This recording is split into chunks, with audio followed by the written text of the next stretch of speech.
Buenos días, Inge. Buenas tardes, Inge, compañeros. Buenas tardes con todos, ¿cómo están?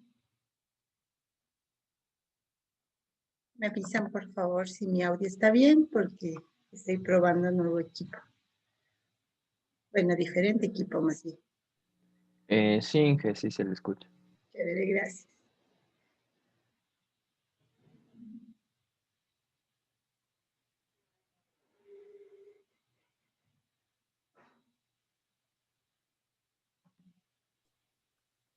Hola.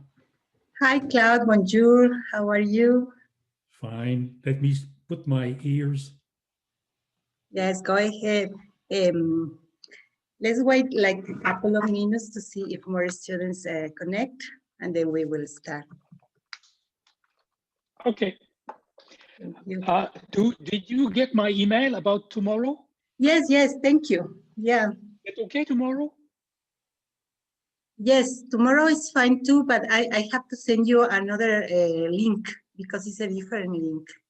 Okay, because when I installed the link you sent me in Outlook, I got 4 copies. It went to 4 Mondays. Yeah, you have to delete that. That's my mistake. Sorry about that. No problem, no problem. Yeah, Okay, yeah. so you'll be sending a link for tomorrow? Yes, that's right. I'll do time? it as soon as we are finished with this class. I will send Okay. you the next email, the next link, please. Okay, and it will be the same time? No, that is at 11 in the morning. So I don't know if that's fine for you. Yeah, okay. Okay, thank you very much. So let me start saying hi to everybody, and then I'll give the auditory to you, okay?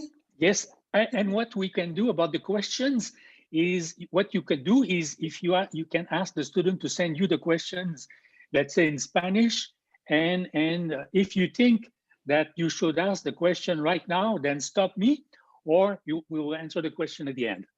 Yeah, I'll do that. Some questions maybe it would be better to answer right away. And if I see another questions can wait a TDL, I will just do that. So Okay. I think that's great.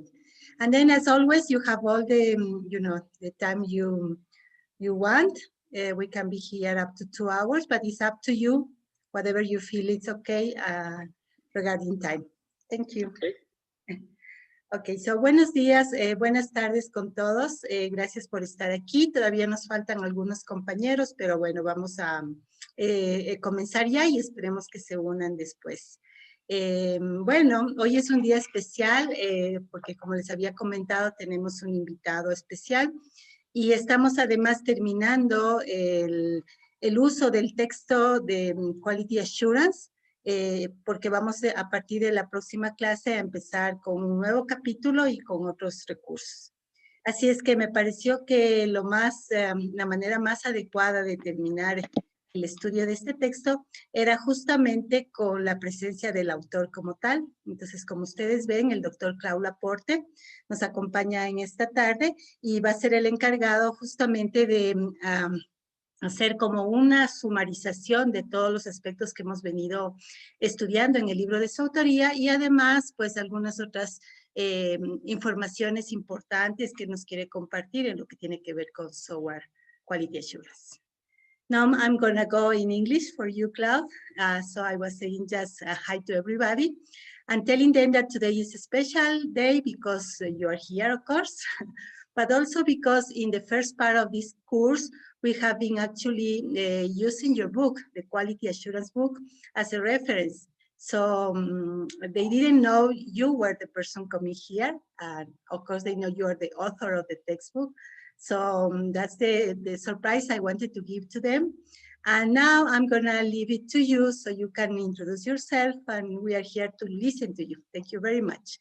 Another thing, otra cosa respecto a las preguntas, si ustedes tienen preguntas mientras Claude está exponiendo, por favor escríbanlas en el chat, en inglés o en español, como ustedes quieran. Y yo voy a servir como de moderadora para, en caso de que sea prudente, interrumpirle a Claude para que responda, o si son preguntas que pueden esperar hasta el final, pues al final yo se las diré a él, y al final también tendremos un espacio para que ustedes puedan directamente hacer preguntas. Claude, I was just telling them about the questions and how we are going to interact. So now it's all yours. Thank you very much again for being here. So the auditorium is yours. Thank you. Thank you, Sandra. Good afternoon. The picture that you see at the back from me is what we have right now in Montreal, because as you may know, in the north of America, it is winter here. So this is the scene that we have today with snow and sun. So now that you've seen me, I will switch. I will close the video and I will open the video just when I'm back at the end. And I will also switch also to start sharing my screen.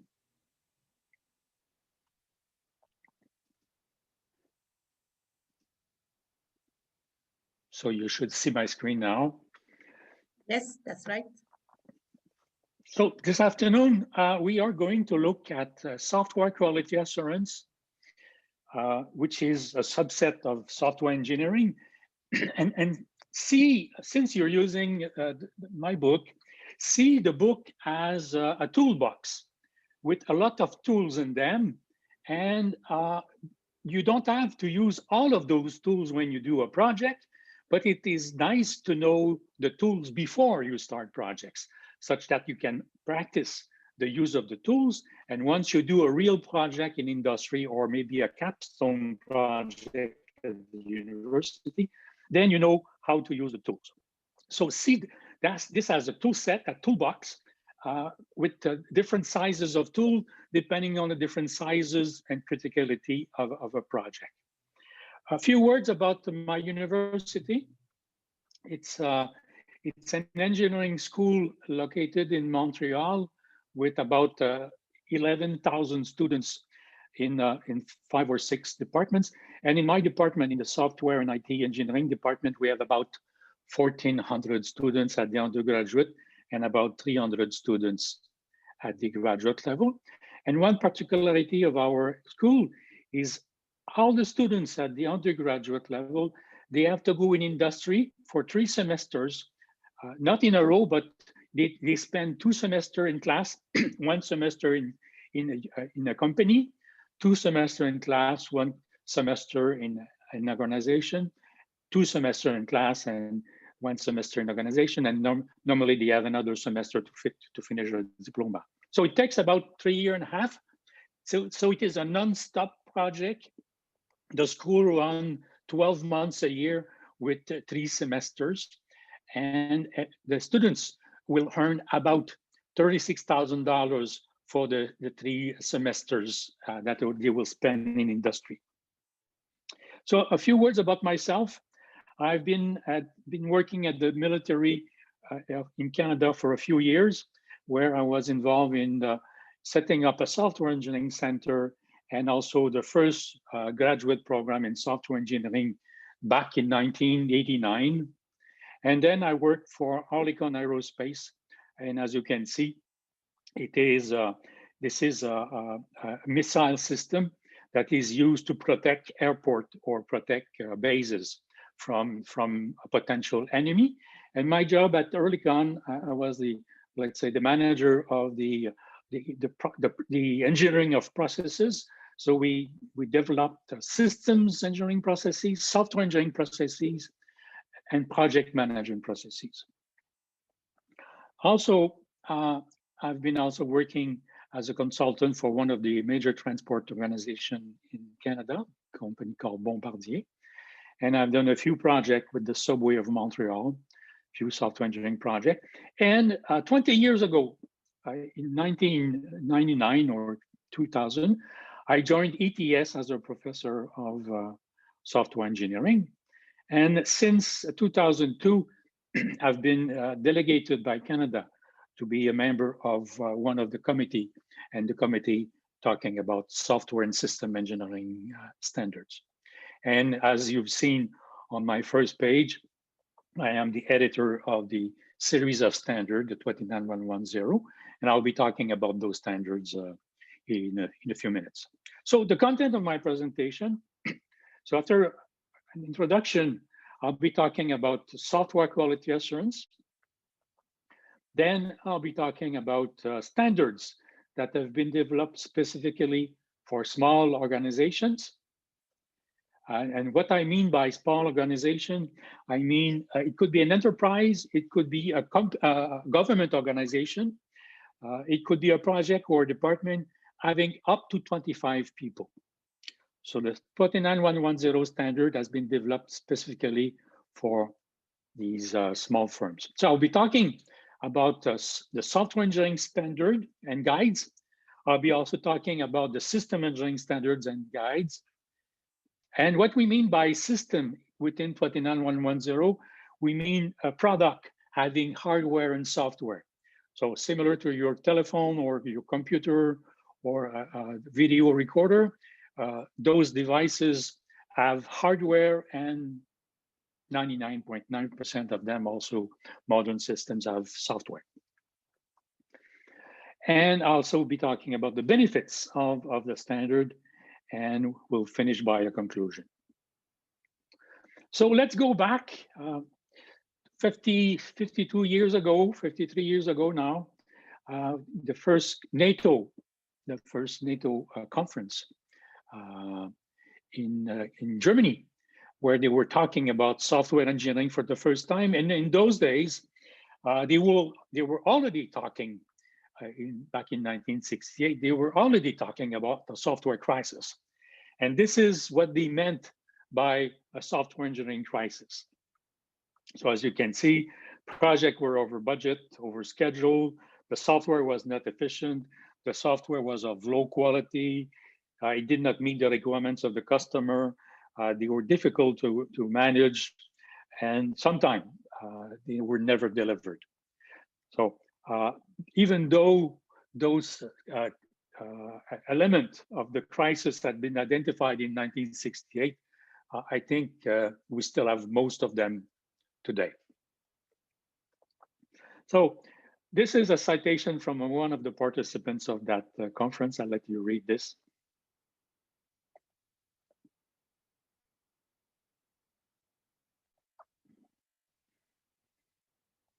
So my message here is that's not the good way to work.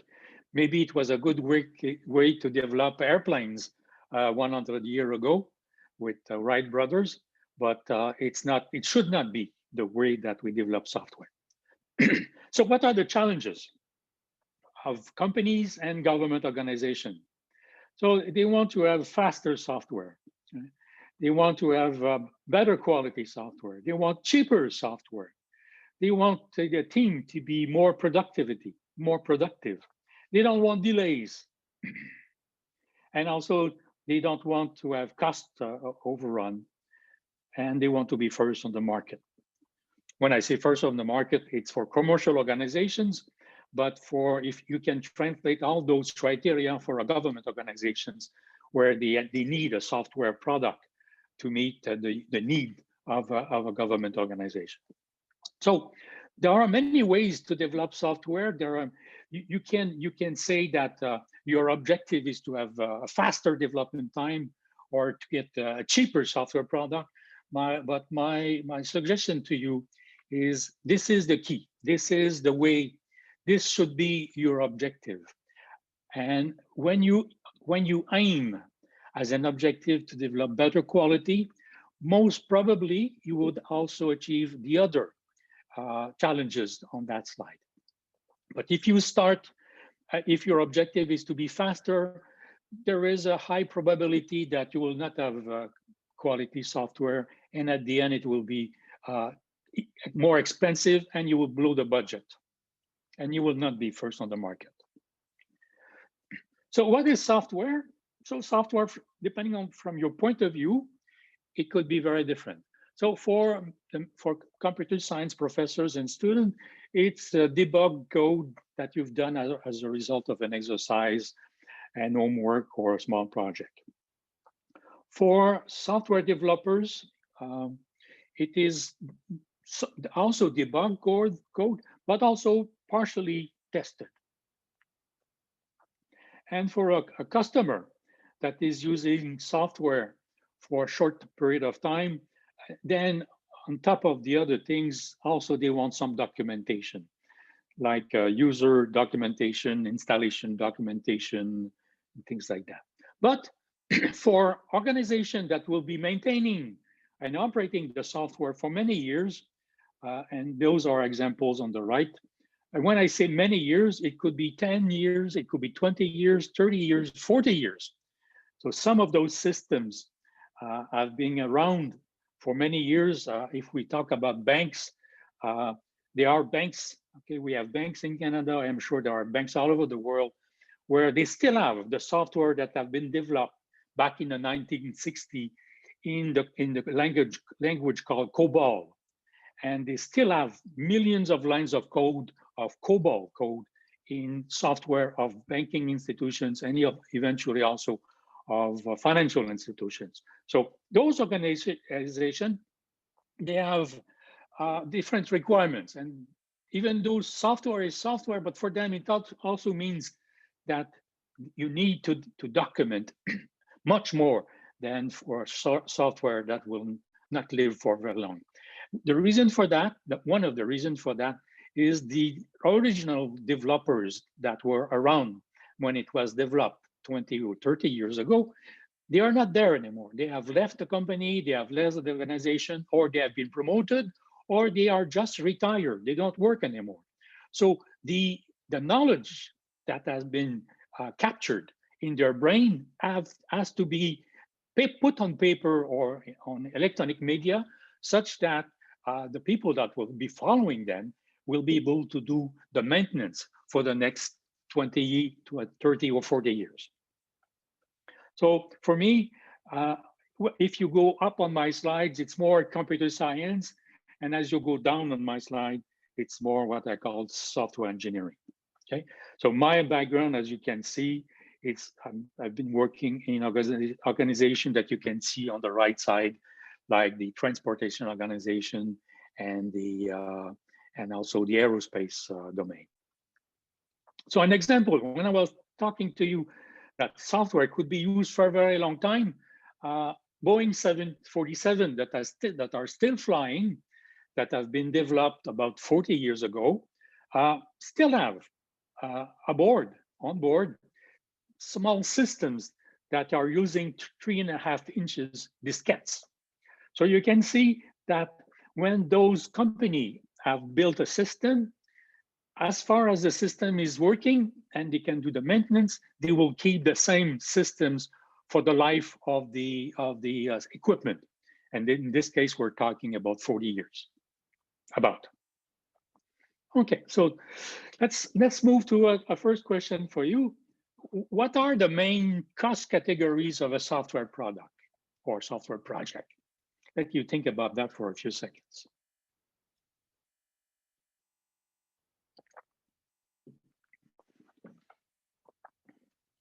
So the main cost categories are the cost of performance or the cost of execution, the cost of evaluation, the cost of correction, and the cost of prevention. So if we were perfect, 100% of the budget will go into the cost of execution. But since we know that we are not perfect, we have to do evaluation. We have to do reviews. We have to do testings. And as we do reviews and tests things, we find defects. So there is a cost of correction. And if we are intelligent, if we are smart, we would like to reduce the cost of correction to zero. So the way to do it is to put in place prevention practices. And I will show that to you in a second. So cost of execution, development of software, development of plans. And here we have the cost of evaluations, the review, the tests, the audits. Cost of prevention. You are presently in university attending courses for you to get a bachelor degree or in computer science or software engineering. So training, education is some type of a cost of prevention, because you will be developing better quality software faster, okay, meeting the budget and meeting the schedule. So this is the objective of the name of the game. And unfortunately, as I said, since we are not perfect, we are making defects, so we have to correct those defects. So we have to retest, re-review, and update the code and update the documentation and things like that. So this is what I call the cost of rework. And my question would be to you, what is the percentage of the budget of your projects, or the percentage of time that you spend in your project in making the corrections? Okay, because ideally, if we were perfect, ideally, this will be zero. This will be $0 or 0 hours or 0 minutes, but we're not there yet. I don't ever think that we'll achieve a zero cost of rework. Okay, but the objective is to reduce it as much as possible, such that you put money and you put time and you put effort in the other categories. Okay, so if you invest in prevention, then most probably you will be making less defects. If you make less defects, then the cost of rework will be less, right? So this is the thing. So can you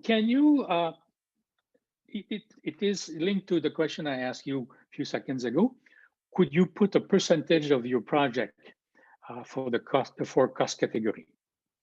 And the one in red, the cost of correction, is the one that I'm looking for, because this is the one that we have to work on. This is one of the reasons we have software quality assurance practices and software engineering practices, is to reduce the cost of correction to the minimum. So the next question: so if you are not, if you cannot provide these process measures, could you really say that you're managing your software product or software project? Second bunch of questions: can you provide the answer to those three questions? Can you give me the average defect density injected in your code? Okay. Can you give me the average density of defects detected in your product? And also, can you give me the number of defects that is delivered to your customer? So if you cannot answer those three questions, can you really say that you're producing quality software? Okay, so I've been around for many years, and I've heard the president of companies and vice president of information technology that they were saying, oh yes, we are producing quality software. We have very good quality software. And as soon as I ask them those three questions, they look at me and they have no answer. So it's very nice to communicate all sorts of marketing pitch, but the bottom line is, if you cannot answer those questions, my hypothesis is maybe your software is not of high quality, maybe. Okay. So the question to you is, I want from you, what is the number hidden behind this blue or rectangle?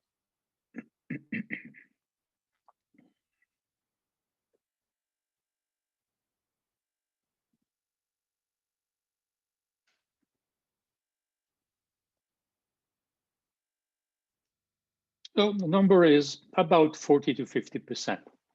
So it means, remember the cost of rework?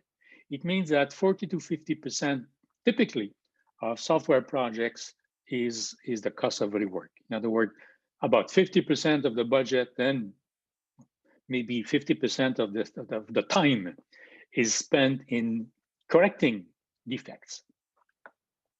Okay, let's move back in time. So the thing is, if you don't improve, if you don't change anything in your process, in your tool, in your education, in your checklist, how can you expect to improve? There is no magic. Nothing will improve by itself. Okay. So I was saying, let's go back in time to talk about Dr. Ignaz Semmelweis. And as you can see, he is quite, if he was alive, and he would have been quite old. And this guy, we'll talk about him in a few minutes, but what I've put in the blue box is just to tell you that in those days, the day that the story will start in a few seconds, is that they have not at that time discovered the germs from Louis Pasteur. At that time wasn't around. So let's put that in mind when you listen to my presentation in the next 5-10 minutes. So many years ago, there were in Vienna, in Austria, there were 2 maternity clinics. In one maternity clinic, in the first clinic, there was about 10% of the women, of the mother, that would die a few hours after giving birth to a child. And in the second clinic, only 3% of the mother would die. Now you would say that's strange because you have people from roughly the same city going to exactly the same hospital.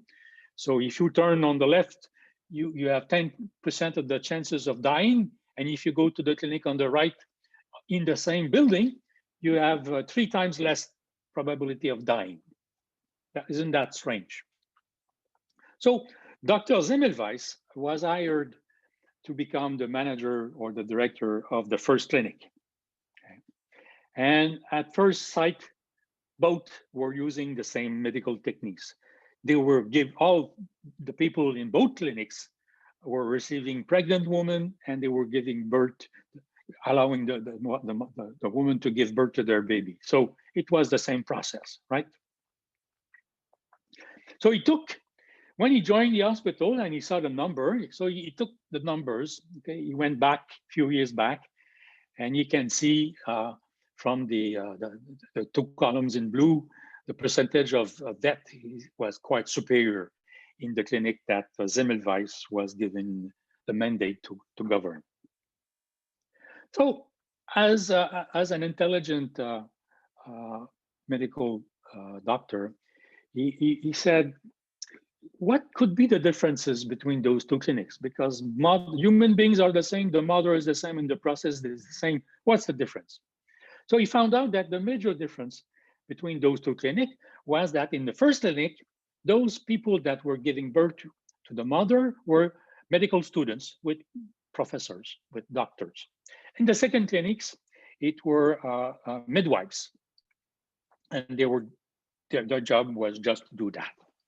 So my question to you is, in which clinic you think that there were more dead mothers out of the process of giving birth? So maybe you would say, since in the first clinic we have medical doctors and professors and things like that, this is the clinic where it was better than the other one. Unfortunately, the answer is the opposite. Okay? The answer is the opposite. So Semmelweis was working in the clinic, was teaching to medical students, and in one day, one of his friend doctor got an infection when he was doing an autopsy with a scalpel, so he cut himself a little bit on the finger, and he died a few days later. And Semmelweis noticed that he died of the similar symptoms, like the fever that pregnant women or mothers were dying after giving birth to babies. So he says, so there is some analogy, okay? Same process of dying. Okay? So Semmelweis, he proposed a connection between, because don't forget that the medical doctors were doing giving birth to babies, but they were also studying medicine. So they were also doing autopsy. So they were moving from doing an autopsy to giving birth to a baby, and then after that, they will go back and do working on a dead body, doing an autopsy, and then they will go back and give birth to babies. So Semmelweis says, maybe there is something in the bodies of the dead people that is doing something similar to what is happening in the mothers. Okay. And as a reminder, the midwives were not doing autopsies. Only the medical students were doing autopsies. So what he did is in April of that year, the death rate was about 18%. And then Semmelweis says, if there is something that we don't see, that we carry from the dead body of people to the mother, maybe it's something that we carry in our hands, but we don't see. Okay, it's something because when you do an autopsy, there is a lot of blood. So maybe in this blood there is something that when we work with the woman, that we infect the woman. Okay. So he said, he developed a solution, okay, a solution for medical students to wash their hands.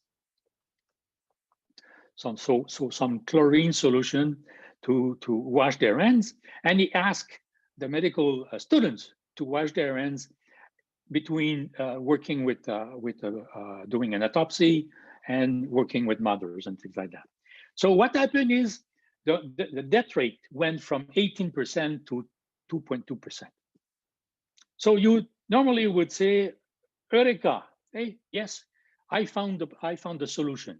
Okay, I did an observation, I did measurement, I proposed a solution, I made some more measurement, and we have a very very good results. A factor of 6, factor of 9.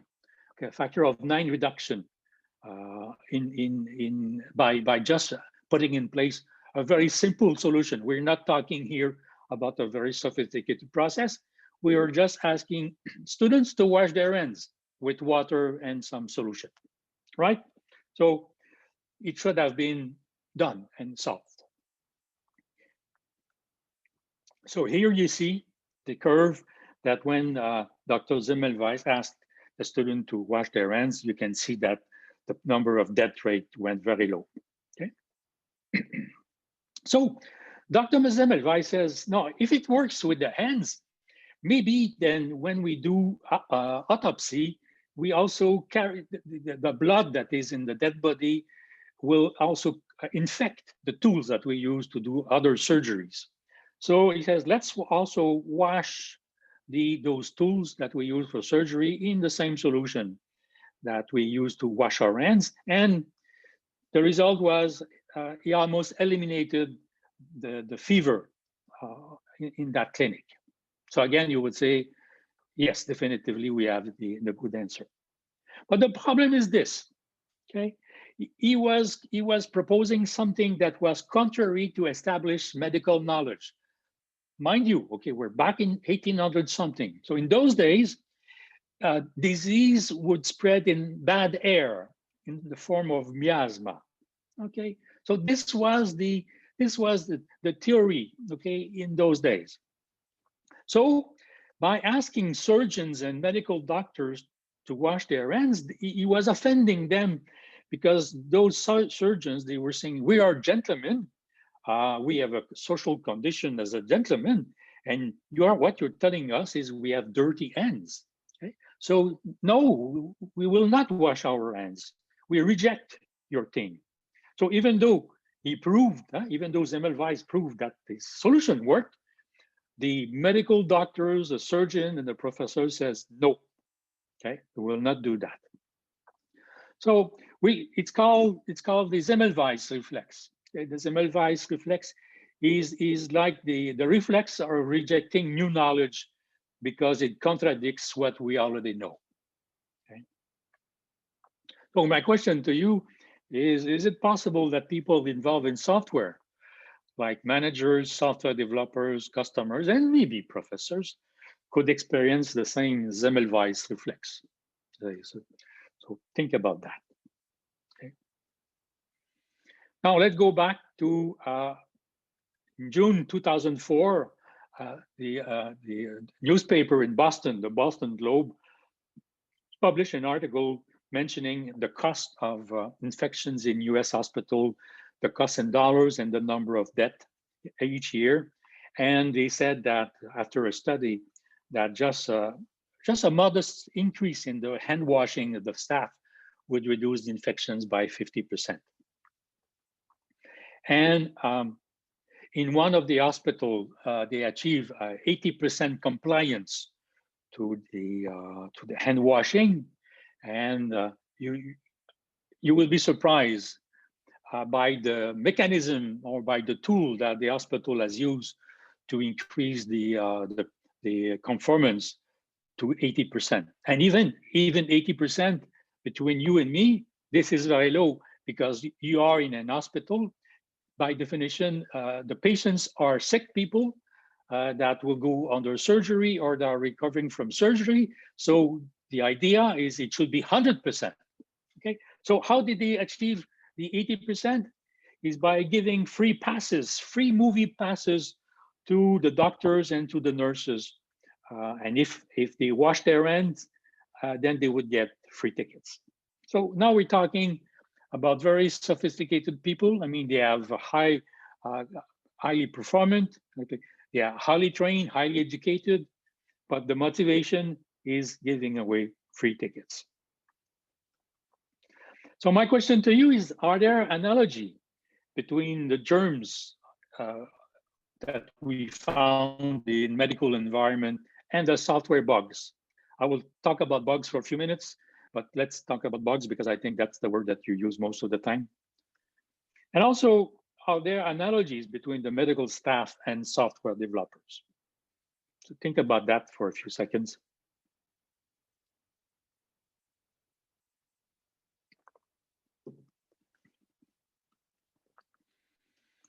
So analogies between the germs and the bugs. So the germs are invisible to the human eye. Yes, they can be visible using a microscope, and yes, they can be counted using a microscope. Same thing for bugs, but the term that I prefer to use is defect. Okay, and I'll show that to you in a few seconds. That are not visible, and I put that in when I say visible, because they are there in the documentation, but unfortunately, most software developers don't see them, even if they are there. Okay, and also like germs, bugs can be counted. Okay, bugs can be counted using software reviews as an example, or using tests. And also, medical procedures have been developed to get rid of germs. Likewise, in software engineering, since about years 1970, we have developed technology, we have developed practices to get rid of defects in software. So we human beings are making errors, okay, and that's okay. We're not perfect, and those errors would produce. So we make errors, and those errors produce defects, and those defects can lead to failure. It could be a minimal failure, or that is just frustrating, or it could be a failure that will make a product to stop working, or it could even be worse. Let's say that if you have a failure on the braking system of a train or a car, then you can kill people. Okay. Same thing if you have a software failure of an aircraft, propulsion systems or control systems. And if you remember what happened to the Boeing 737 that have been not retired, but removed from operation for many, many months. Okay, one of the solutions was to correct the software such that the pilot could operate their plane in different situations. So the questions and the objective is, how do we prevent errors? Okay, and since we know that we are making defects, how can we detect those defects? So if we go back in time in the 1940s, when computers were mechanical computers or mechanical computers with relays, the operator of the computer found that the computer was not working correctly, and the operator went with a lamp, because in those days computers will be the size of a building, a very big computer. So the computer operator went into the building, and she went through the different relays, and she found a bug. She found a moth, okay, a mold that was stuck between the relays of a computer. And in her logbook, what she did she took the bug and she put a scotch tape on her logbook, and what you see is a copy of the logbook of the operator, and she said that in relay number 70, she found a moth in the relay, and that was the first computer bug. This is where the word bug comes from. But in software engineering, we should not be talking about bugs, because bugs it is as if you have no control on that. It is as if it was coming out of the blues, okay, like an act of God. But I'm saying no. Bugs, there are no bugs, but there are errors that have been injected by developers. So if you have bugs, you get rid of bugs with that. Okay.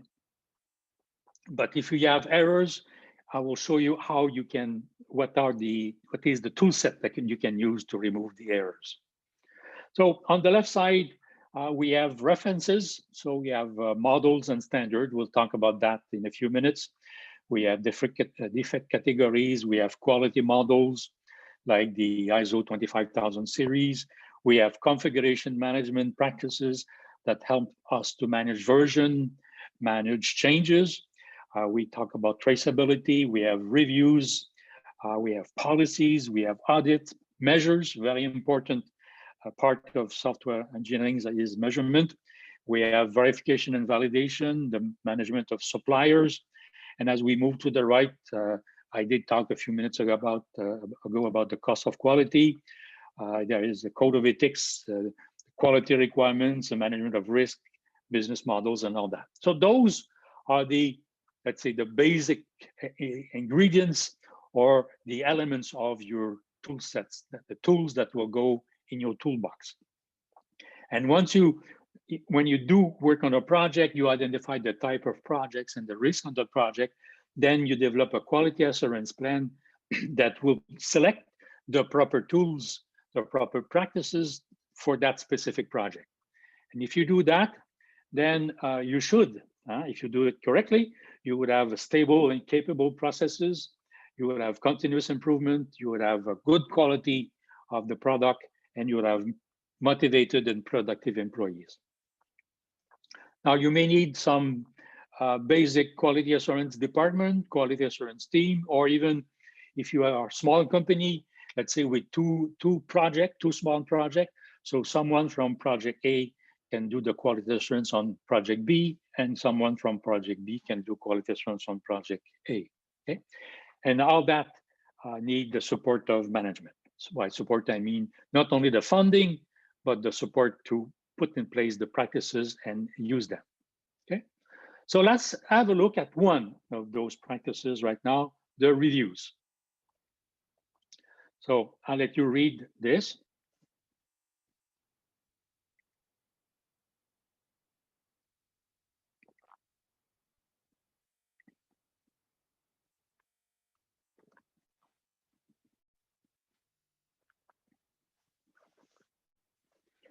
So reviews are very important for the detections of defects, and also once you detected the defects, to remove the defects. And there are good benefits of putting in place reviews. It is accelerated learning because you're learning from your own mistakes as well as learning from the mistakes of others. So reviews is like filtering water coming from a river. So with water with bacteria, and you put in place filters and you measure the efficiency of the filters, and then you put finer filter to detect smaller particles, and again, even more finer particles and very, very tiny particles. And each step you do measurements, and at the end, you should get okay, drinking water, safe drinking water with a known concentration of germs and the type of germs, okay? Because nothing is perfect, okay? So there are still in the water that you drink a certain number of germs or bacteria, but this is a safe water that you can drink and you will not get sick. So reviews are like the filters, and there are different types of review. If you are interested, we could have a 1 or 2 hour presentation just about reviews, because reviews is very simple to do, very cheap to do, and very effective to identify and remove defects. So here we have a graph that I will show you in a few seconds. At the bottom, we have the different phases of a project. We start the project on the left side. Then we have the requirements phase, REQ. We have the high level design, HLD, low level design. Then at some time we have the code. And then we do unit testing, we do integration testing, system testing, and we ship the code. So usually defects are injected at each step of the process, because we are human beings, and at each step of the process we make errors, and those errors will be will transform into defects eventually. And the way that most of the company do is, when they have the code, working code, then they start implementing tests to identify defects and remove them.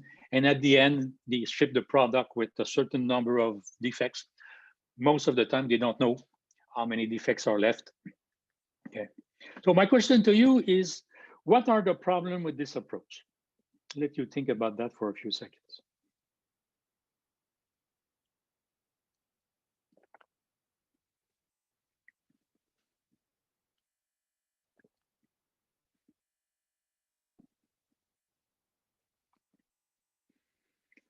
So a few answers is, defects that have been injected early are detected late, because you detect the defects only when you do testings, even though defects have been injected at the very first of the project.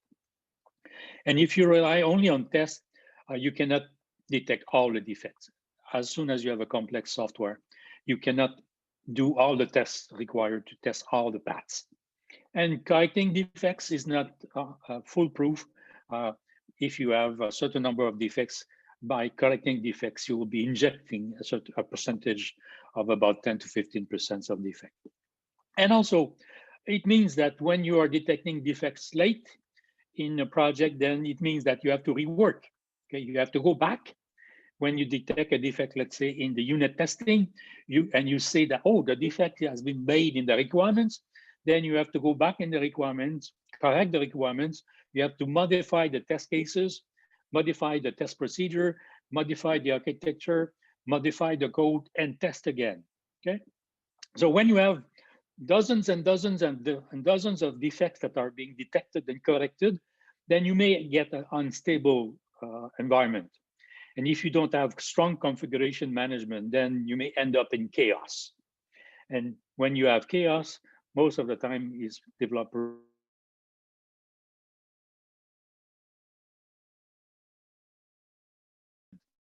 and with many defects left. My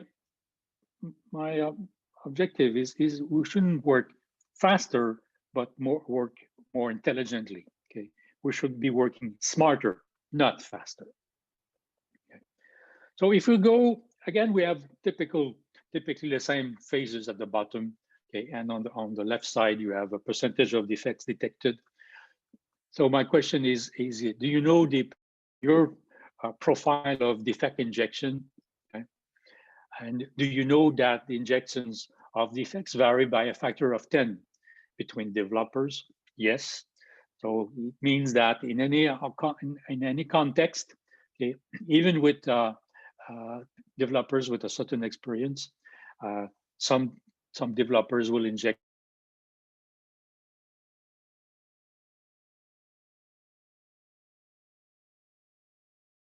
requirements and architecture. 70% of the defects are injected.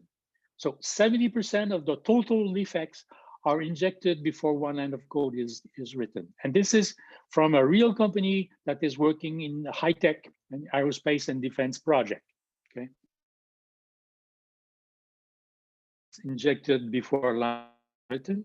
Okay. But unfortunately, the majority of organization will detect those defects only in testing. So now you should understand why we are wasting about 50% of the time in fixing defects. Okay. And my next question is, do you know the detection profile of your process? Okay, we have on one side the injection profile, and on the other side the detection profile. Okay, same thing as for injection. There is a factor of 10 between the people that identify the defects and people that don't see the defects, even though the defects are there, okay, in the product. So this is, again, the same company, okay? And as you can see, their defect detection and correction efficiency is quite high. We're talking about 96%, 94%. So it means that 96% of the defects that have been injected in the requirements phase are detected in the requirements phase.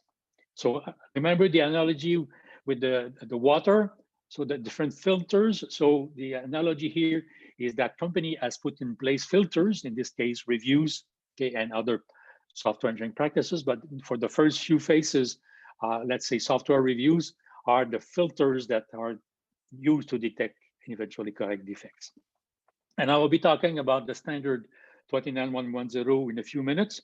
And the objective of this standard is to help you in producing quality products within budget and schedule. So we have that the same house of quality that I showed you before, and we are going to talk about verification and validation for a few seconds.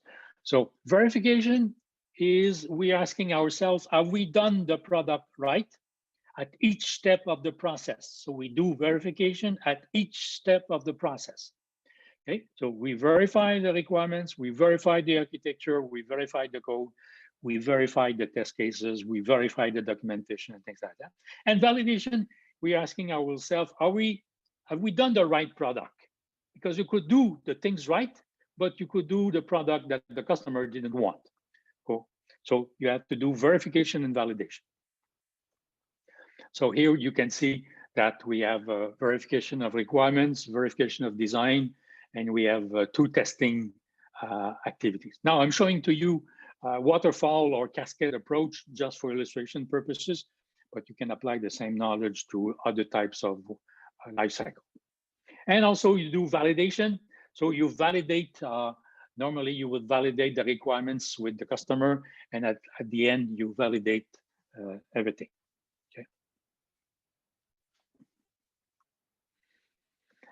And the reason why we do this is because there are benefits, because we are spending money and we are spending time to do verification and validation.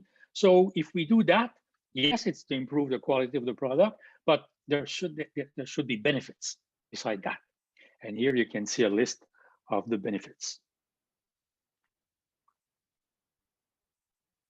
And this is taken from one of the IEEE standard, the IEEE standard 1012 on verification and validation.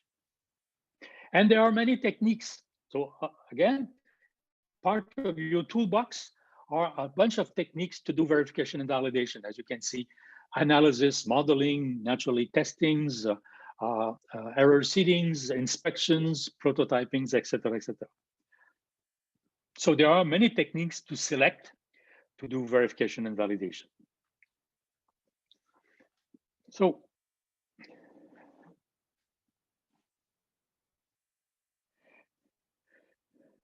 this is the customer. Hey, the customer is asking himself, you know, or what I should be asking you is this a verification or a validation error?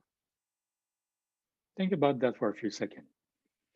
Okay, if you look at the doghouse, it looks like it was built right. Okay, there is a roof, there is a door, and there are walls and things like that. But is this the right product? Okay, it looks like we forgot one element in the user requirements, is the size of the dog. Everything else is perfect except that element. Okay. So that brings me to talking about traceability. Traceability is we're making association between two logical elements, like making a direct association between the customer needs and the requirements, between the requirements and the architecture, between the requirements and the tests, etc., etc. So we want to make sure that we deliver all the user requirements, okay, and all the requirements are being developed in the design, in the code, and have been tested and naturally delivered to the customer. And it is not complex. It is a matrix, a very simple matrix, where you have on the left side the requirements from the user, and on the right side, as you move to the right, you get the test cases and eventually where it is in the user manual. So simple to do. Okay, you could have a Word table or an Excel spreadsheet for a small project, and you could do requirements traceability. An example, okay, this is a lander, Mars lander, that was supposed to land on Mars many years ago. So after going through 55 million kilometers, it looked like it crashed on Mars. And it looked like there was a tiny problem with the sensors at the end of the legs of the sensor that you see at the bottom of my slides. So there were 3 legs, 3 sensors, and it looks like the sensors sent a wrong signal to the engine. And at about 40 meters of the surface of Mars, the engine shut down, and then the rover collapsed on the Mars ground. So after going through 55.7 million kilometers, the problem appeared at just 40 meters from the surface. And my question to you is 99.99999% enough, good enough to have a quality software? In many domains, especially in those domain, aerospace domain, sometimes it's either 100% success or total failure. Okay? In this case, it was a total failure. And the reason why? One, requirements from the systems, which is highlighted in red, which they said, do not use the information from the sensor until you get to about 12 meters above the surface, because this is the way the system has been designed. But the problem is that part of the requirement was not found in the software requirement when they did the review of the failure of the project. They said, oh, we had a system requirement, but for one reason, there was no equivalent software requirements, because the software requirement would have said the same thing. Okay, wait until we measure 12 meters from the surface. Then when you get the sensor information from the leg, then you can shut down the engine. And this is the reason for the crash. Checklists are a very important element for software. It allows us to focus on one item and identify potential defects. And different documents have different type of checklists. So generic document, that could be a requirement, it could be a plan. We have a specific list of checklists. So it is applicable to all types of documents. And we also have specific checklists. In this case, we have here a list of checklists for the requirements. So if you put those 2 checklists, the generic and this one, then you have a list of about 14 elements that allows you to detect most defects out of requirements. Let's move on now to standards. There are many standards in software engineering. Okay, I don't have time to go through all of them. I will go to one of them later on. But my question to you is, here, maybe you've done some, when you were younger, you've done some laboratory in physics or in chemistry or things like that. And here you can see different law of nature. Okay, and my question to you is, and if this is the Ohm's law that allows our electrical systems, the house and the computers and everything to work correctly. Okay, my question to you is, can you name a law of nature that is a foundation of software engineering? Let you think about that for a second.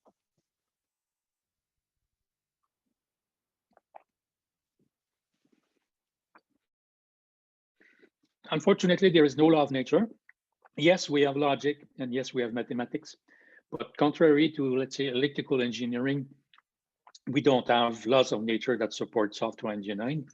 And my hypothesis is this is one of the reasons why we are not disciplined, and we don't have the same tools as other engineering disciplines have. So this is just a picture showing the evolution of the standards throughout the time from the 1987 to this year.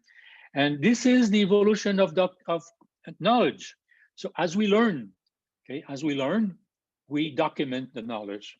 And I'll let you read this. So standards are sources of codified knowledge that have been detected or documented out of successful project and failed project. We learn a lot of things from failed projects. Okay. Now let's move to very small entities. So this is a pyramid of suppliers of a real Japanese manufacturer.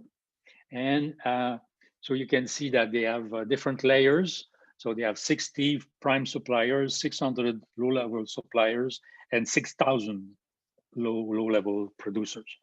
And the problem was that one of the low-level supplier delivered a little component with a software defect that was not detected, and it was integrated in a product and sold all over the world.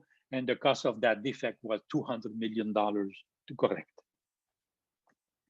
So what I want to say is there are very small entities at each level of this pyramid. Even in large organizations, they have small teams, small projects having up to 25 people. Okay, even in large organizations. Okay, because even if you have an organization with 1,000 people, you don't have a project of 1,000 people. You have a small project and small team of 10, 12, 20 people. And this is the standard that we have developed. It is applicable to those organizations. So the standard I'm going to talk to you is the 29110 series that has been developed specifically for the small organization having up to 25 people. Here you see the flags and logo of countries that are working with me and with my team, the Working Group 24, to develop since 2005 standards and guides, software and system engineering standards and guides for very small entities. And your professor Sandra was participated to our last meeting a few weeks ago. It was naturally a Zoom meeting, so she attended our Zoom meeting in December. So my observation, vision, and strategy coming from 2005 when we created the working group is my observation is that most of VSEs could not use the engineering standard that were available in those days because those standards were not developed for VSEs but have been developed by a large organization. The perception of VSEs was very negative about the use of standard because they thought it was very expensive and it was generated a lot of documentation bureaucracy. And also, most VSEs have a ad hoc software process, and sometimes it's not documented.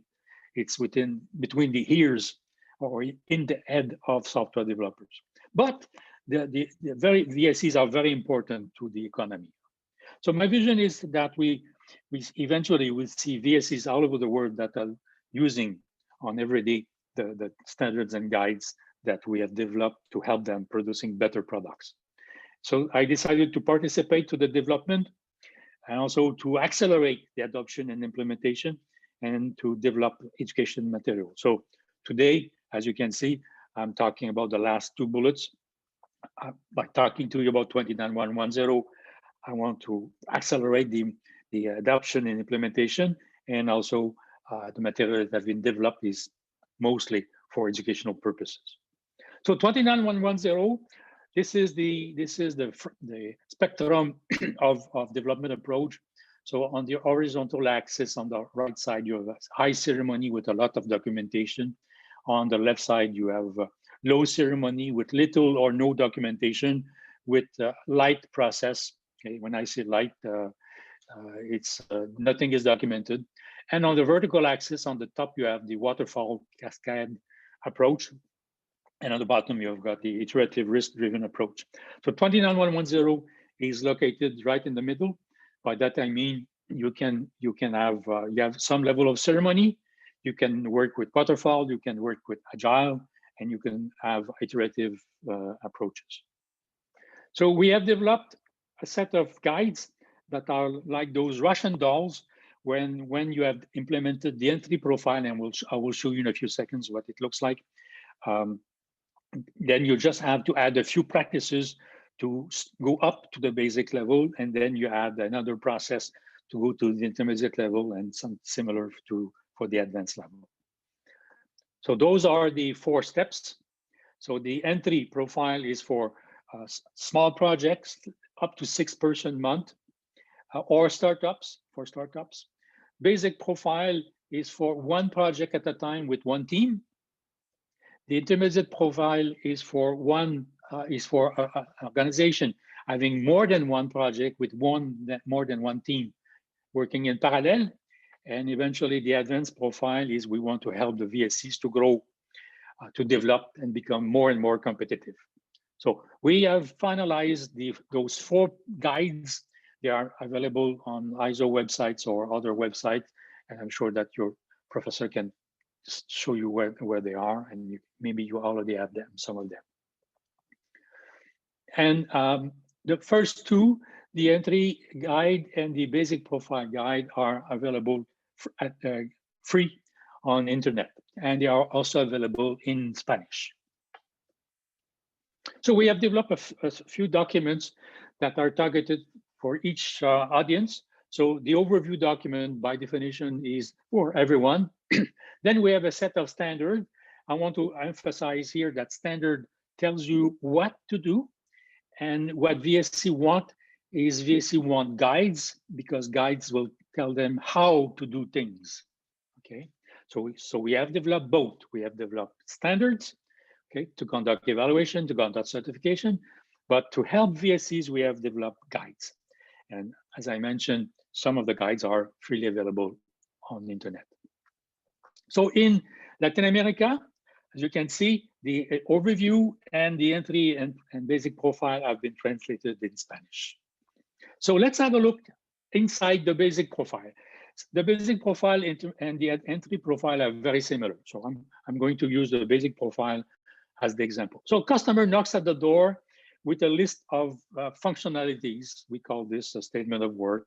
Okay? And it's up to the management of the VAC to decide if they want to do the project or not. If the company says, yes, we will do this project, then it will trigger the project management process, and the manager the project manager will do a planning of the project. And then once the plan is done, it will start the execution of the plan. And this will trigger the more technical part of software engineering. The first one is the initiation is like a kickoff meeting where we want to make sure that everyone in the team, they know what they have to do, they know their role, they know the requirements of the project, they know the process and the tools that they'll be using. Sorry. Okay, so they work on that, depending if the project is long or not. But eventually, you have to evaluate if you are still on track with the project plan. Okay, and if you are on track, then you don't change anything. And then if you are, let's say, late, then you may have to modify the project plan and modify the schedule and get the approval of the customer. And eventually, your product is done, and you can close the project and you deliver to your customer the software. We say software configuration because we deliver to the customer the code and whatever documentation that has been requested by the customer, the user documentation, the installation documentation, and maybe other things. Okay. And again, even though I've showed you things in like a linear fashion, in a cascade fashion, it's just for illustration purposes. See those white blocks as Lego blocks, Lego bricks that you can assemble in different life cycles. Okay. So if we go inside the project management process, we have a certain number of activities that are in the middle. We have input products, okay, like the repository, okay, Oh, sorry, I was saying project management, sorry, it is the software implementation process, sorry. And we have internal product, okay, like the result of verification, because it doesn't have to be delivered to the customer. And eventually we have the exit product. So here I'm giving you one example of a software engineering task, okay? And it is, so each step of the process or the guide is documented the same way. So on the left side, you've got the roles. In other words, in this case, we have the customer and the analysts that are participating to this task. And the objective of this task is to validate and obtain the approval of the requirements, okay? So we have some text that explains what is this task. We have the input documents, okay? In this case, we have the verified software requirements, and the output is the result of the validation and also the requirement specification that have moved from verification status to validated status.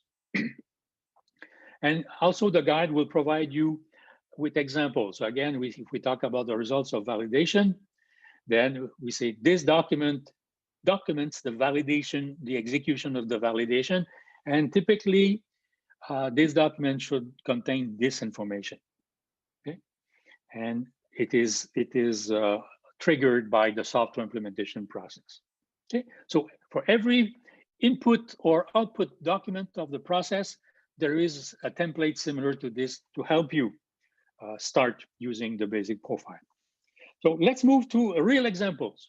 So I will give you 4 examples. So a company in Peru, I went to Peru about 4 times, and I was happy to meet the leader of this company in Lima.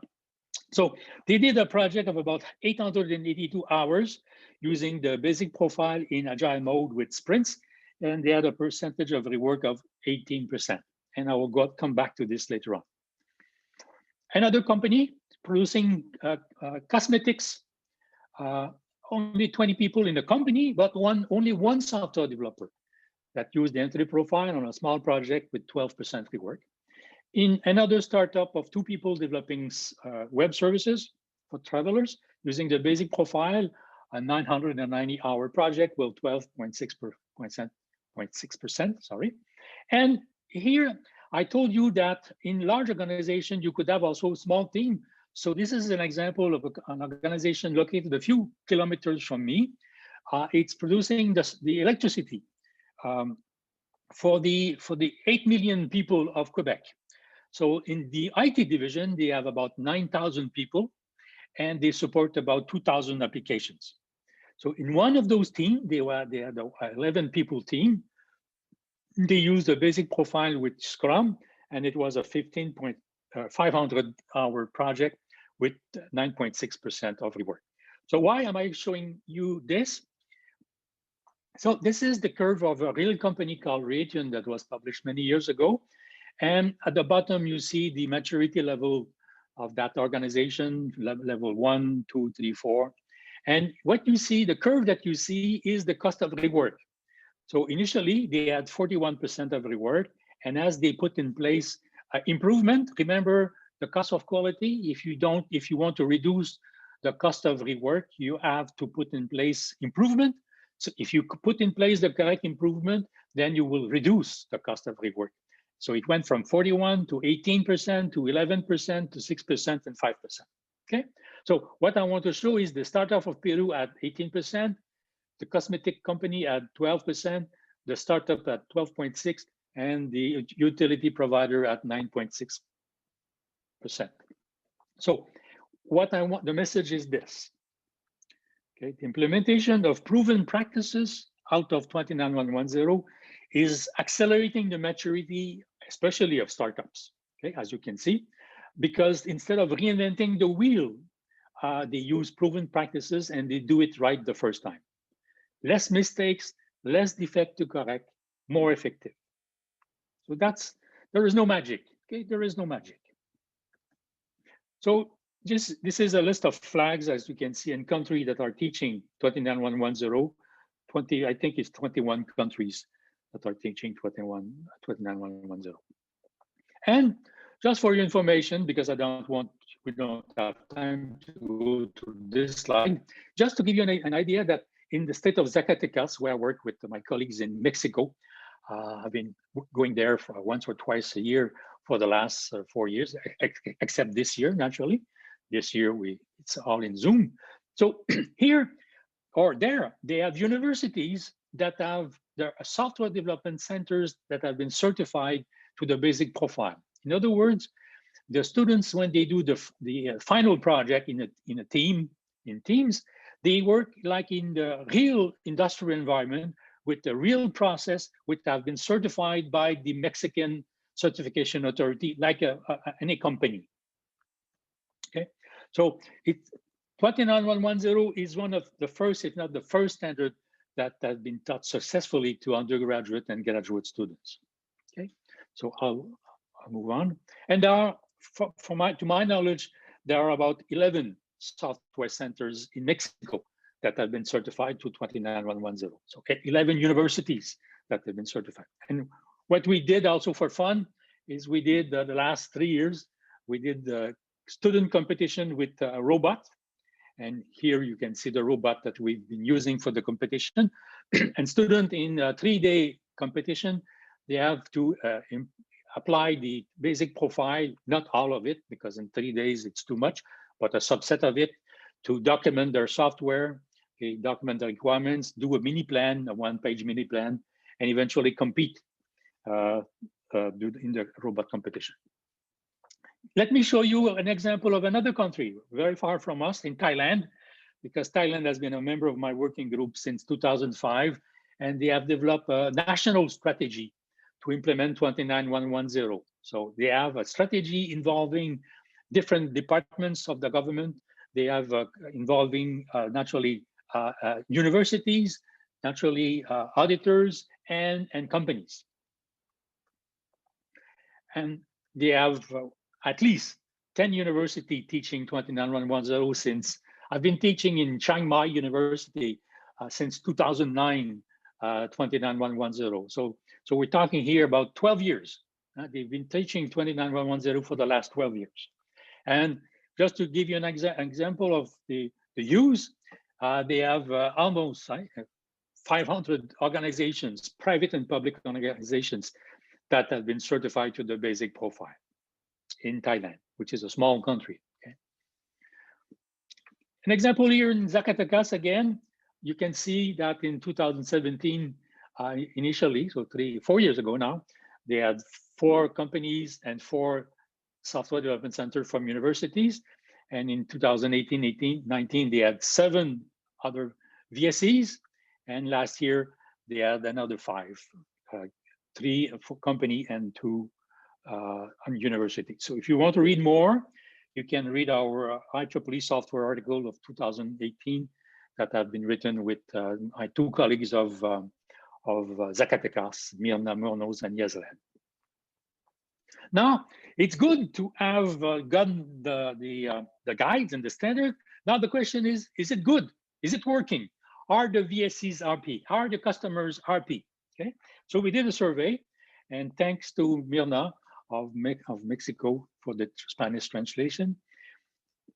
So we asked many questions, but I just want to show you 2-3 questions. So 89% of the VSC that were surveyed were completely or largely satisfied with the overall implementation. By overall, I mean they were satisfied with the productivity improvement, they were satisfied with the quality improvement and things like that. We also asked their customers, okay, the customers, or from the other point of view, we asked customers of VSC, are you satisfied with the product that you got from those VSCs that have been using 29110? And as you can see, 79% were completely or largely satisfied with the product delivered by their VSC. Okay, so this is a very high number. In the industry, the number is normally, without 29110, number is much, much, much lower than that. Okay. And we also asked people from academia, why are you using 29110? So one of the reasons is to teach basic software engineering, basic project management, to teach naturally 29110, to teach the importance of software quality assurance, and also because local companies or government want that. And also they wanted to accelerate the diffusion of 29110. So here, this is the, we asked them how long you've been teaching that, and don't forget that that survey has been conducted 3 years ago. Okay. And if you want to read more, you can look at our last year IEEE Computer article about that. So what are the benefits of 29110? So I'll let you read this slide.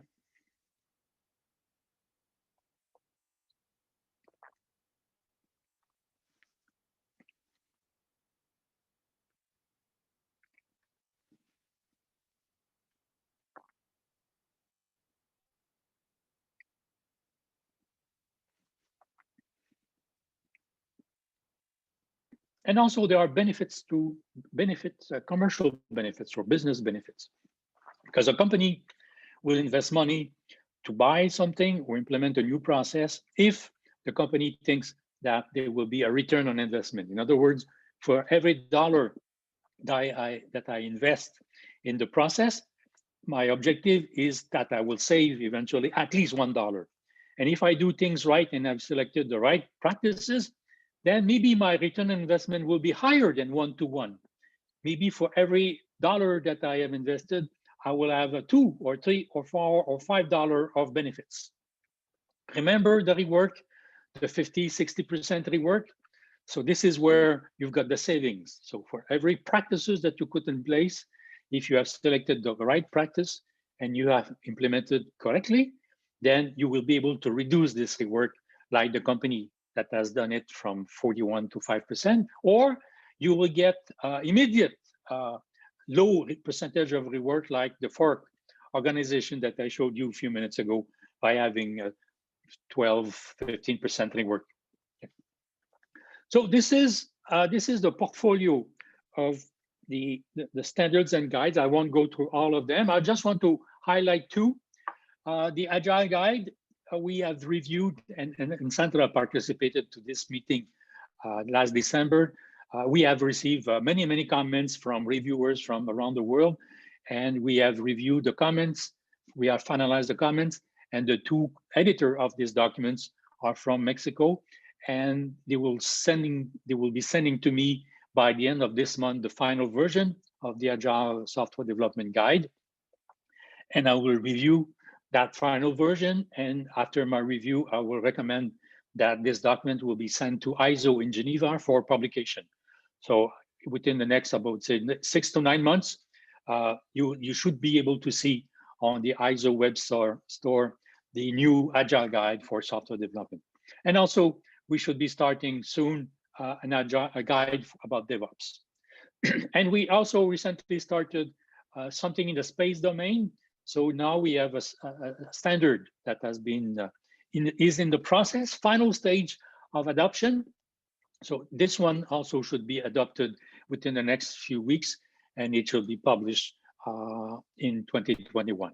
So here we have, and when I say we, there are a certain number of space agencies around the world that said that the 29110 was a good foundation. So they used the basic profile, the software basic profile, and they added specific things, or I would say things or practices that are specific for the space domain. Because what we have developed, maybe I skipped that part, we have developed generic guides. So by generic, it means if you are developing, let's say, websites or software for the brake systems or other types of software, insurance products or things like that, the generic guide is applicable. But if you are in a specific domain, then maybe you would be using the basic guide, and then you would be adding a few practices that are very specific to your domain. And this is what the space agencies, the 6 or 7 space agencies around the world have done. So if you want to read more, go on my website at the university, and there are the website is available in French, English, and also in Spanish. And you see the menu on the left side, that the things that you can download from the site. Now, going back to this, my question to you is, what is needed to produce quality software within budget and schedule? And as you can imagine, because I showed you the house of quality before, that you need a certain number of tools. And here I'm using the analogy of a clock because I want to illustrate that you need a certain number of practices that will be working in series or in parallel all together to develop quality software. So here you see, remember the house of quality, and what is in red are things or elements that are embedded in 29110. Okay, so we don't have a verification and validation process. We don't have a measurement process. We don't have a quality assurance process, but we have verification and validation and management and configuration management practices within the processes. Remember, I've showed you the basic profile with the project management and the software engineering process or software implementation process. So those two processes have many of the practices that you see in red embedded in 29110 guides. So it's like, yes? There is one question now that we're in this slide. It's about the documentation you can have for validation purposes. If you can give some examples, clarification about that. What you mean by the type of practices? Practices, tools that you can use for validation purposes. Yes. Documentation also.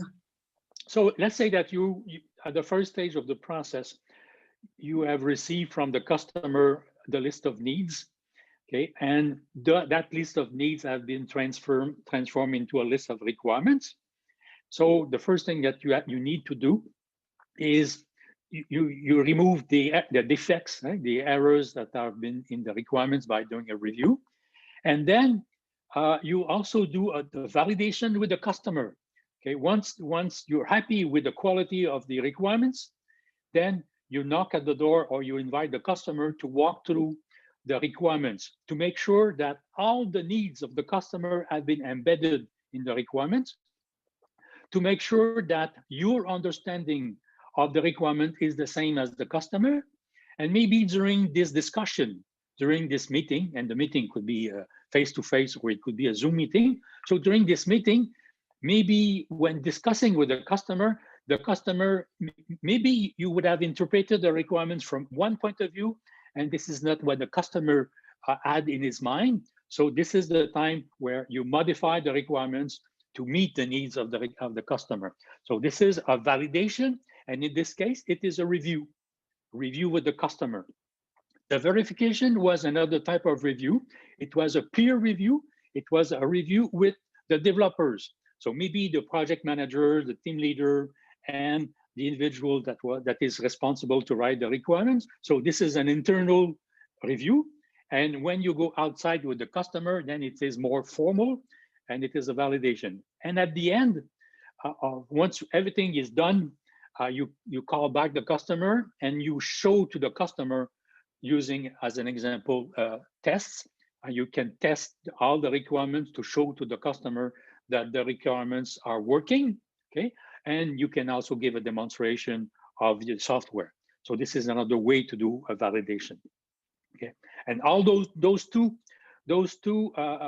activities, the verification and the validation, there is, as if you remember, there is an internal document that is being written, or a document that is being written, a report. And the reason for that is we want to make sure that there is no surprise from the point of view of the customer, or no surprise from the point of view of the organization.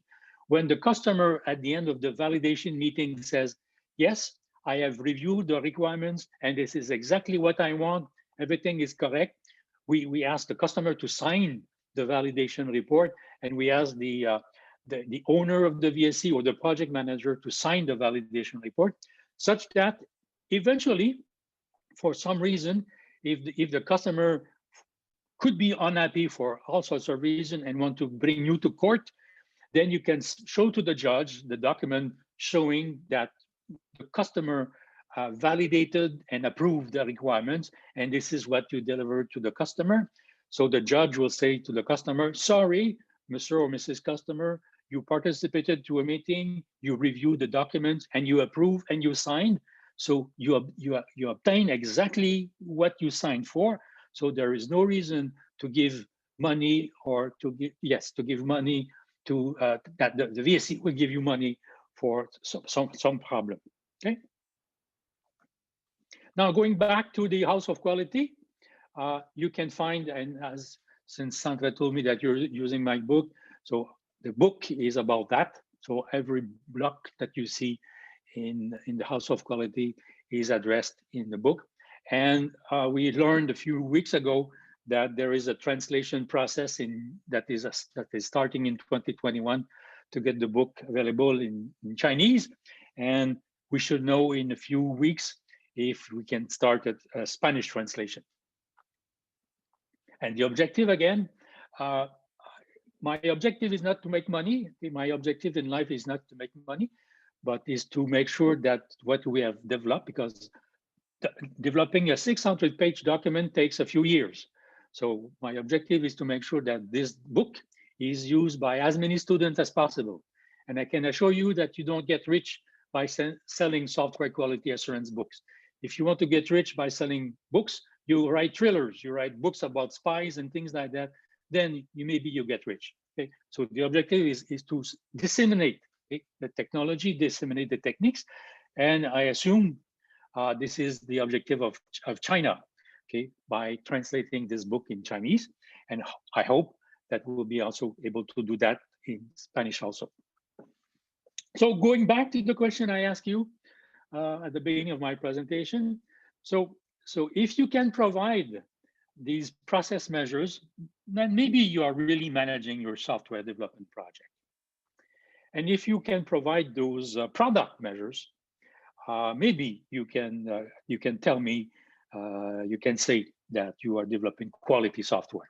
At least you know, okay, you can estimate the quality of the software at each step of the process. If we take that again, those three questions. So the defect density injected, I would say at each step of the process. Remember the company that I showed you, each step of the process, they knew the percentage of defects injected, and also they knew the percentage of defect detected at each step of the process. And by definition, they also knew the number of defects delivered to the customer. Now, nothing is perfect. Sometimes there is a time schedule and you still have a few minor defects. And by minor, I mean maybe the screen is not exactly as the customer wants, but this is a minor defect, but the product can work, can operate effectively. And you can say to the customer, we know that we have a few minor defects left, but within the next few weeks, we will be delivering the final version or an improved version with all the minor defects corrected. Okay? But at least you have the numbers and you can show to the customer the numbers. So going back to the NATO conference in '68, I think, okay, let you read this. This is still valid.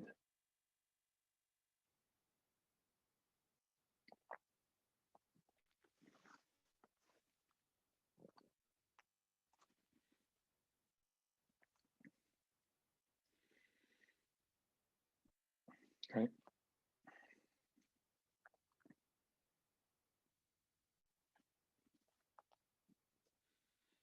So in conclusion, there is a wide spectrum of proven software quality assurance practices that are available to help you produce quality software products. And software quality assurance, by the way, cannot give you 100% assurance. Nothing in software engineering practices can give you 100%.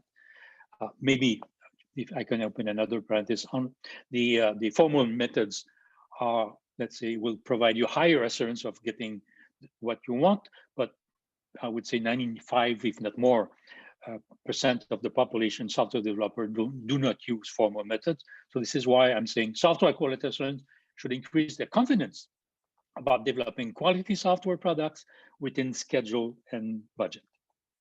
And I'll talk to you about 2910, sorry. I've been talking to you about 29110. So 29110 was specifically developed for VSCs having up to 25 people.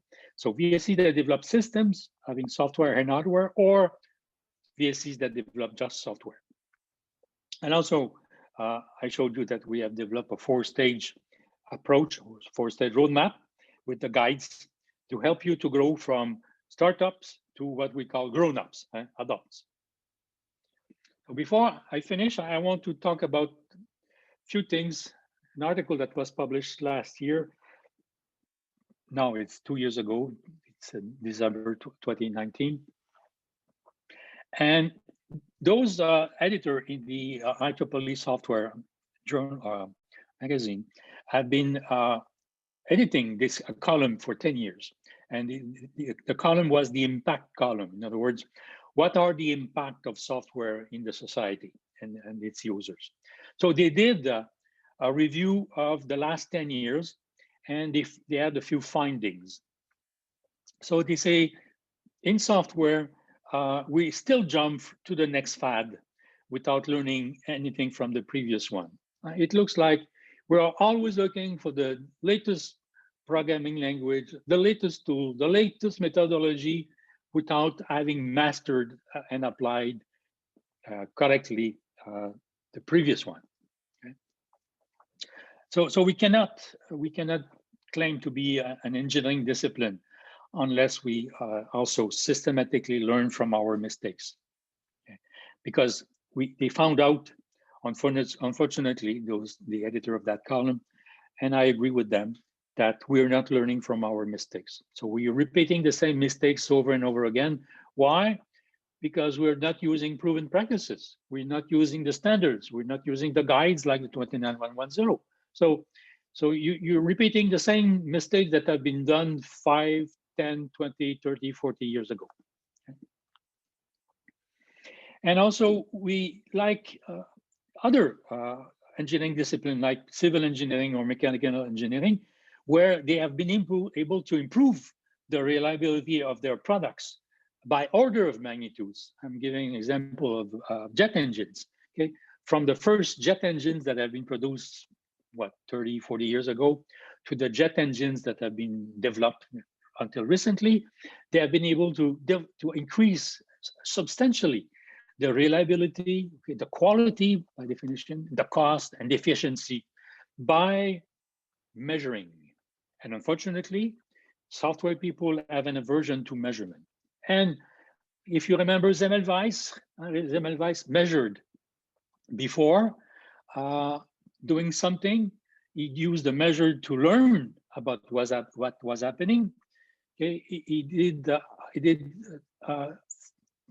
draw a solution, okay, that made sense. He tried the solution and he measured again, and he saw that there was an improvement, and he even put the measurements in another stage when he applied the technique to wash not only the hands of the doctor, but also the tools that they use to perform surgery.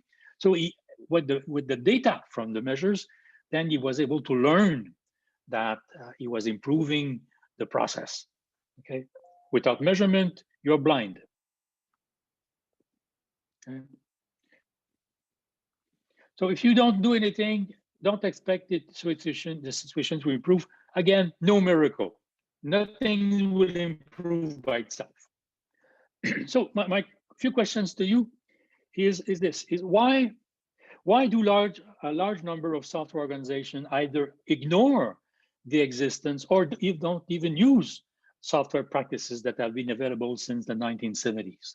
Okay, I say 1970s because it's the time that IBM published an article, Michael Fagan published an article in the IEEE Transactions of Software Engineering about the inspection method that he has developed in 1973, if my memory is right. So since 1973, people in industry have learned that there was some technique developed to identify and remove defects. Okay, so we're talking about 50 years, okay, almost 50 years, or 50 years. So is it because many software developers and managers have a big ego? Okay.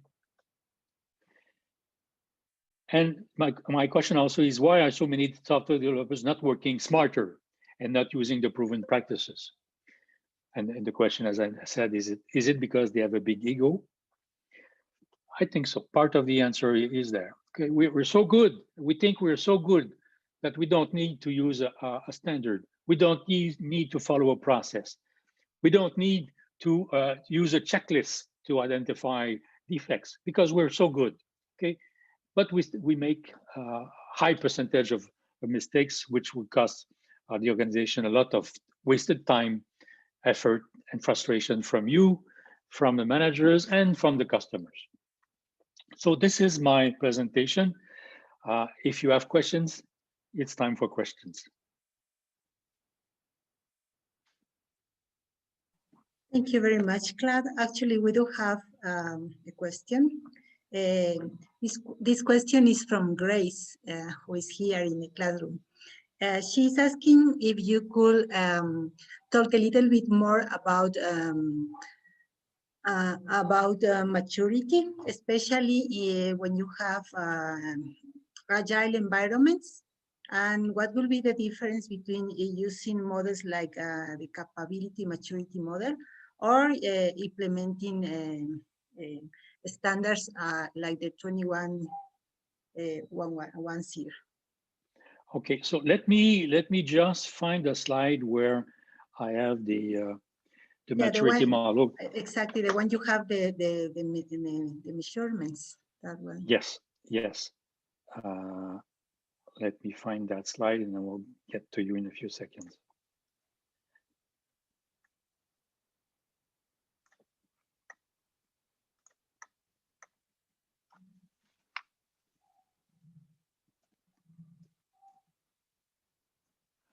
That's the slides we're looking for, right?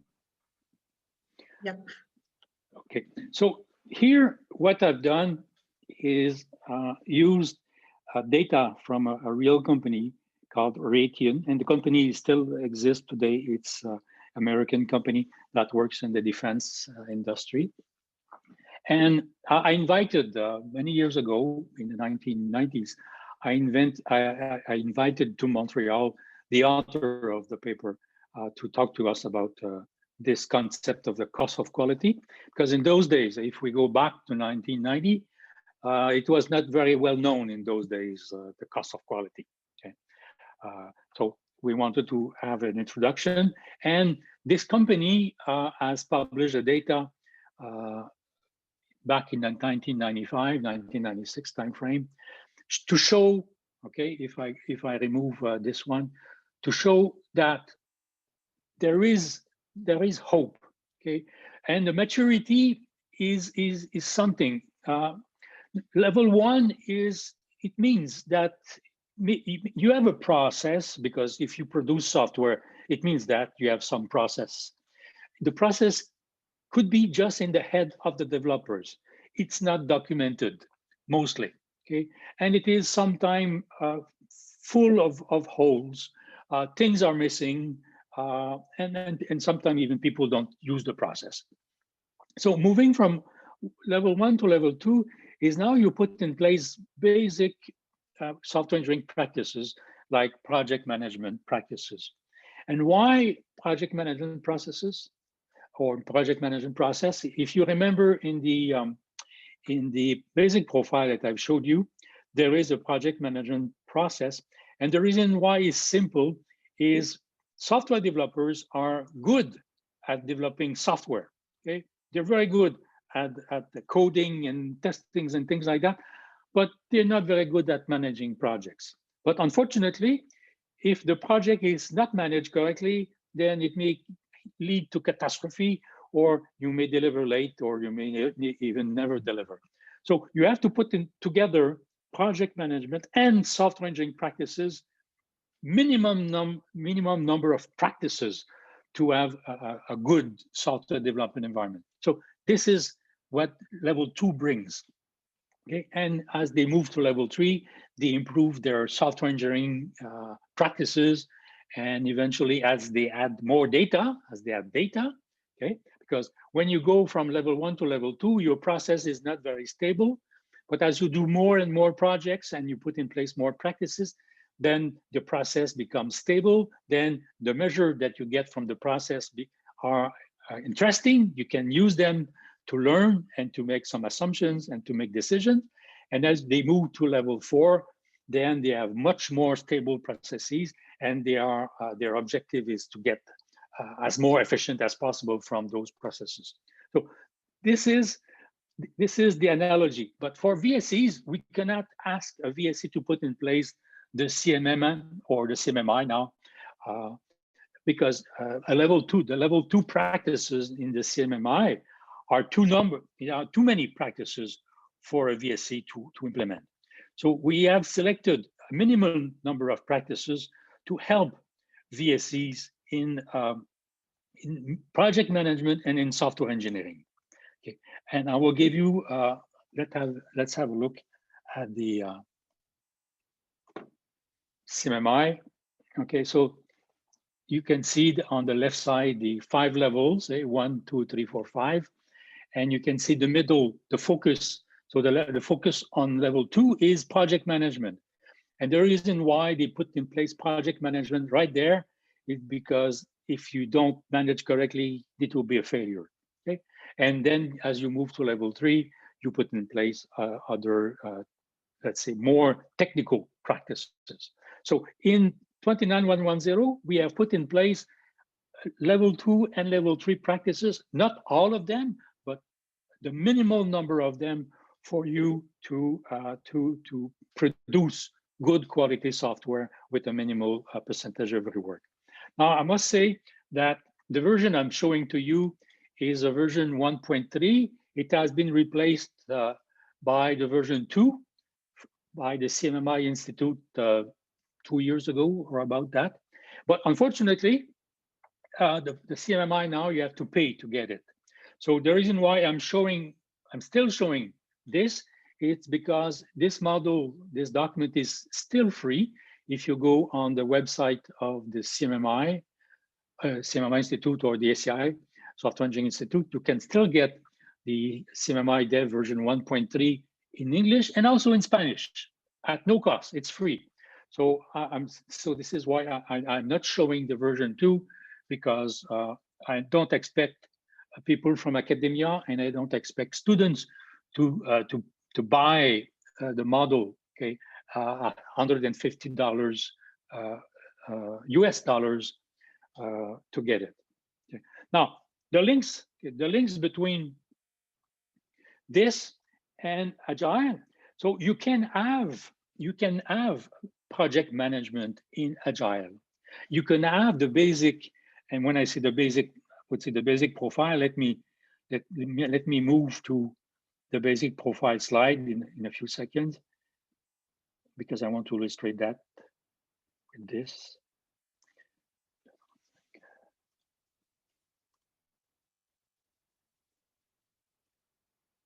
Okay, so you can have, you can manage and you can develop software in this case, it is illustrated like a cascade, like a waterfall. But as I said, those are white boxes in the 2 processes that you can see them as being like Lego blocks that you can assemble the way you want. If you want to work in using an iterative lifecycle, okay, incremental lifecycle. If you want to work with Agile mode, then you can reassemble those boxes to work in the way that you want to work. And this is what we've done with the Agile Guide that will be published in a few months, is we have integrated the practices of the basic profile with Agile practices like Scrums and things like that. So if you are already using the basic profile, you have the document that you have is listing the activities and the task in the sequential manner. And when you will acquire or you'll get the Agile Guide, it will still be the basic profile, but it has been, let's say, twisted, or it has been arranged such that you can work with Agile. You will have events, and you will have backlogs and the management of backlogs and things like that. So we are still using the same terminology. Okay, we're still using the roughly same documents, a few new documents have been added to take into account agile. But if you already applied the basic profile, moving from the basic profile that you see to the basic profile in software engineering, agile mode, sorry, it will be very easy for you. So you are keeping some discipline, okay? You are keeping some discipline of the basic profile, but you will be gaining the agility of the new guide. So this is what we are providing to you in the new version of the Agile Guide that will be published in a few months. So I don't know if I fully answered your question, Grace. You know, Grace, you let us know. Say thanks. I think we can open microphones right now, right, Claude? Yes. So if everybody wants to directly talk to Claude, you can do it. Or if you want to write, it's fine as well, or to speak in Spanish. In the meanwhile, thank you very much, Claude, for your time, for being here in Quito, Ecuador, talking to us in this afternoon. For me, it's very, very important to have you here so my students can hear directly from you some of the things we have been discussing in the previous classes and some of the things that we will be addressing in the future. So again, thank you. Welcome. It's a pleasure. And this is part of my mission to disseminate the knowledge of software quality assurance and also 29110. Thank you. So if there are no more questions, yes? Sorry, yes, there is. Nicole is asking, is raising her hand. So go ahead, Nicole. Thank you.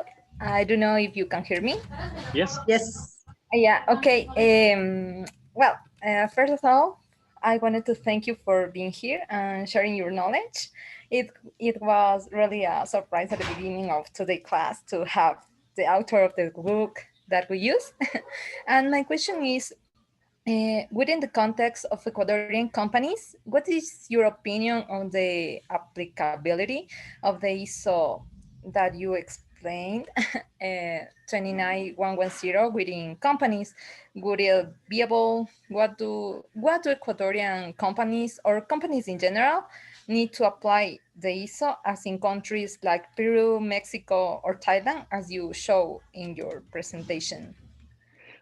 There is no difference. I'm quite sure there is no much difference between VSCs in Ecuador or VSCs in Peru or VXC in Mexico or VXC in Cuba or in Colombia, because I've been also working with Colombia. So I'm quite sure that it is applicable the same way.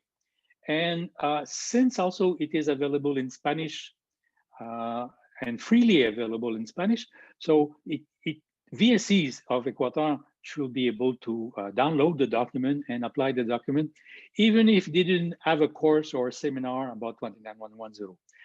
A seminar or a few-hour course could help accelerate the understanding and the implementation. But even without that, if they have expertise in technical expertise and some basic expertise in project management, then they can read the guide like a cookbook. Okay, if you want to do a recipe of something, because I do like to work in the kitchen to cook meals, and I rely on a cookbook and I follow the recipe. So I go and buy the input products, okay, and I follow the steps. Okay, first I want to make sure that I know about each of the steps and I have all the tools that I need to do the recipe. And if I do follow the process, I will get a good result. Okay, and the next time I would cook the same meal, maybe I will modify slightly the recipe to suit my taste. I would put more pepper or less pepper and things like that. But eventually, after 2-3 of those trials, I will have the perfect cake or the perfect meal that I want from me, and I would have adjusted the recipe to meet my needs, and maybe I could have even add ingredients that were not part of the recipe or modify them. So what I want to say is we've seen for the last couple of years, either people from VSCs, and even, I didn't mention that, but in Peru, the people that applied the basic profile were students, graduate students from the university in Lima that took a course, software engineering course, and they decided to start up their own company. And they took the basic profile and they applied the basic profile. And then they said, okay, we know that we have applied the basic profile. So they went one step further and they requested a formal audit from an official auditor. So they were audited and they received a certificate of conformity from the auditor. And a few days later, a newspaper from Lima learned about this thing because it was the first thing it was happening in Peru. So the journalists learned about this story and they did a little article about this company.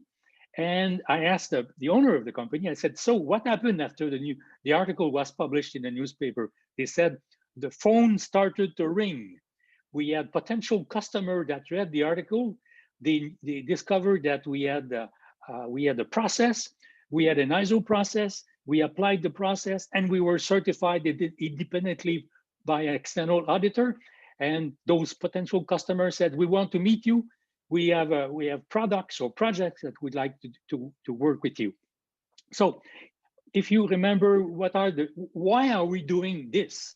We're doing this to produce quality software that will meet the schedule and the budget of the customer.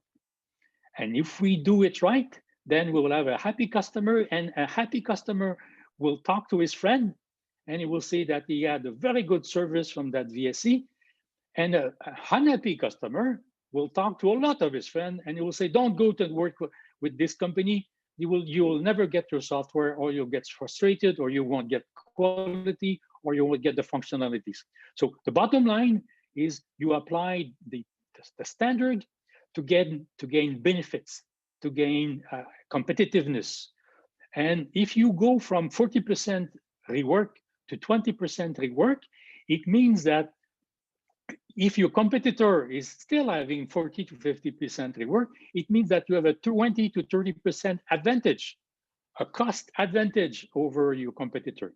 You could do the same software at a lower cost, or if you keep the same cost, then you will have 30% more profit, and most probably you will be delivering all the functionalities with the quality level within the schedule to the customer, while the other company will have blown the budget and will have blown the schedule and would have made the customer unhappy.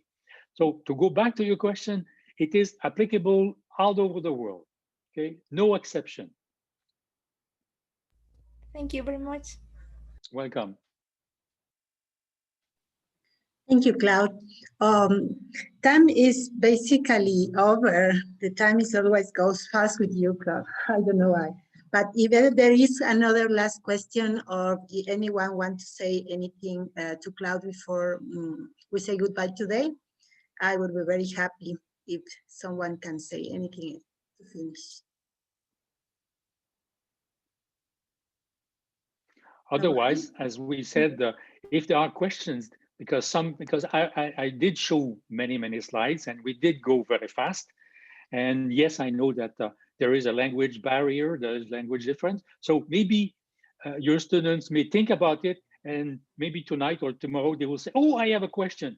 So what I suggest is you give your question to Sandra, and Sandra will send me an email, and sometime this week or next week, I'll answer your questions. Okay, so do not hesitate to ask questions that will pop up in your mind after my presentation. Thank you very much, Claude. We will do that way. So I'm gonna open an item in the classroom, in the virtual classroom, so you can think about all the information we just learned, and after that you can ask anything you feel you want to have some clarification from Claude, and I will be happy to redirect the questions to Claude and then to give the answers that he gave me to you guys. So thank you very much, Cloud. Please, I'm counting on you tomorrow also at 11 for my own, another class. 11. They will be very happy to have you also. And for everybody, thank you for being here today. And check the virtual classroom for updates. This week, the work is about the measurements in the project. So today we talk about the importance of measurements. So please start doing the measurements of the product you are working with in the project. Como les decía, es que para esta semana revisen el aula virtual y empiecen a trabajar en las mediciones de las métricas en el orden que ustedes consideren apropiado. Voy a seguir en contacto con los coordinadores de cada equipo para ir resolviendo cualquier duda que ustedes tengan. Y nos vemos la próxima semana. That will be all for today. Thank you very much, Cloud, and thank you, everybody. Have a good afternoon. Bye. See you tomorrow. I will email you right away. Goodbye. Bye-bye. Thank you.